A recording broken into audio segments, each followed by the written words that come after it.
Hi, friends, and welcome to another story time. Today we have another adventure with the Berenstain Bears. Let's find out what happens. Let's get started.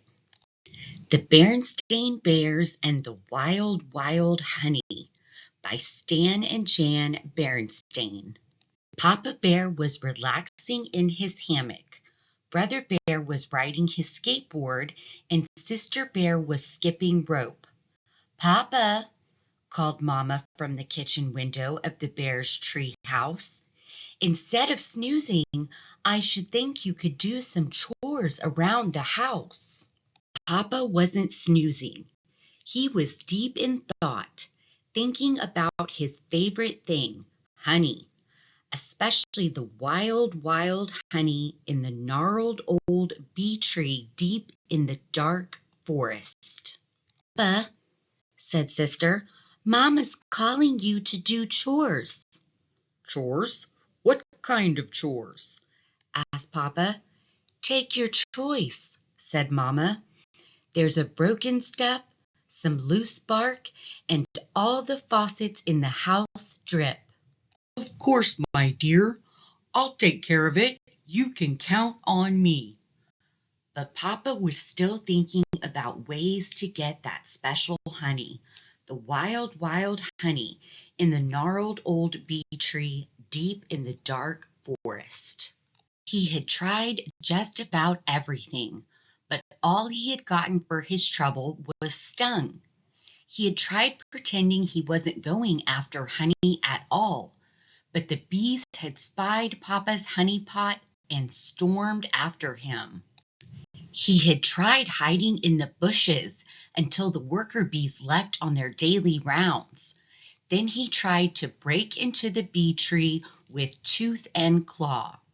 But that hadn't worked either. The queen bee had heard the commotion and called the workers home. Once more, Papa had been foiled. Well, I'd better get to work on those faucets, said Papa, getting out of his hammock. Wait a minute, I've got it. What an idea!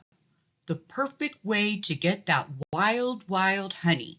Quite easy and safe. He went into his workshop and came out with a faucet. That's right, an old discarded faucet. He shined it up and oiled it so that it was working properly. What are you going to do? Asked Brother. It's very simple. I'm going to drill a hole in the base of the bee tree and install the faucet. Then whenever I'm in the mood for honey, I'll just turn on the faucet and fill my pot with that delicious wild, wild honey. Do you think it will work? Asked Sister as the cubs followed Papa along the path that led to the gnarled old bee tree deep in the dark forest. Of course it will work, Papa whispered as he drilled a hole in the base of the bee tree. It's super duper guaranteed to work. It began to look as if Papa was right. He worked quietly so as not to alert the queen bee or any of her subjects. Indeed, there wasn't a bee in sight. Soon Papa's invention was ready. Now I'll turn on the faucet and yum! I can almost taste it. We'll have instant honey. Papa turned the handle. Papa, look out! Cried the cubs.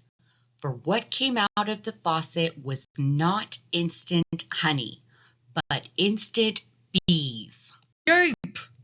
Yelled Papa as the bees chased him along the path, away from the gnarled old bee tree. Back at the tree house, the cubs explained to Mama that Papa's honey faucet hadn't worked very well. Doesn't surprise me, said Mama. The faucets in our house don't work very well either. That wraps up today's story, friends. That silly Papa Bear, when is he ever going to learn that he cannot outwin those bees? I hope you enjoyed today's story. If you'd like to see other stories, please visit my channel at the Teachers Read Aloud 1280, and please remember to like and subscribe. I appreciate all of the support. Until we read again, bye. Then Mama went to work tweezing the stingers out of the seat of Papa's overalls. Ouch, said Papa.